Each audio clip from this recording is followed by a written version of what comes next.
Relacionamento com Kannon. Como há muita gente interessada em saber qual é a relação entre mim e Kannon, a partir de agora vou explicar. Comecei a seguir a religião Oomoto em 1918, mas devido a certas circunstâncias, afastei-me durante um período de mais ou menos 5 anos.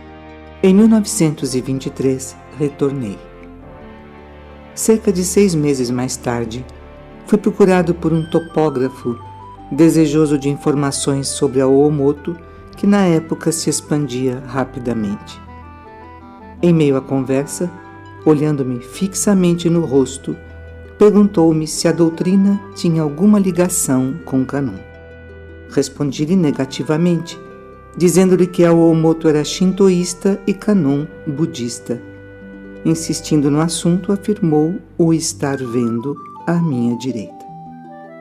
Na verdade, como o topógrafo possuía a faculdade da vidência, a sua visão espiritual se abriu naquele momento, e ele foi capaz de perceber a presença de Kannon ao meu lado. A seguir, ainda me disse ter o visto me acompanhar quando me levantei para ir ao banheiro. Voltou depois junto comigo e permaneceu sentado próximo a mim. Para ter certeza, pedi-lhe mais alguns detalhes e ele respondeu que a divindade estava de olhos fechados. O rosto e o corpo eram exatamente iguais aos dos desenhos ou esculturas. Após esse nosso primeiro encontro, sempre que o topógrafo pensava em vir à minha casa, Kannon lhe aparecia repentinamente. Ao saber desses fatos, fiquei um pouco intrigado, pois até então jamais havia imaginado me devotar a Kannon.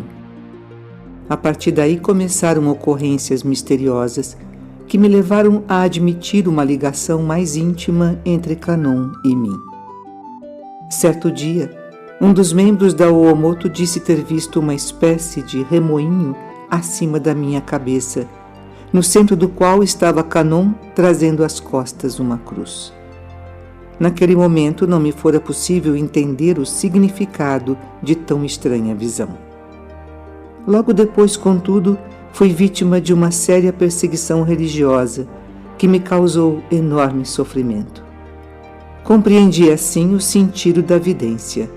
Eu fora colocado no meio de um tufão e deveria enfrentar uma luta bastante renhida.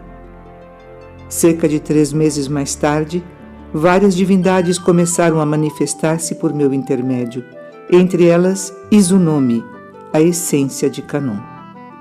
Foi ele quem revelou que eu seria usado como instrumento para realizar a grandiosa missão de salvar a humanidade.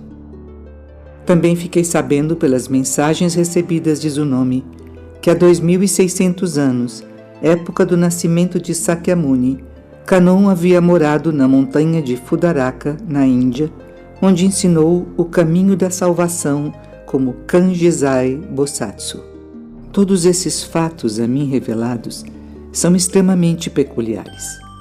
Vou esclarecê-los, porém, só mais tarde, no tempo adequado.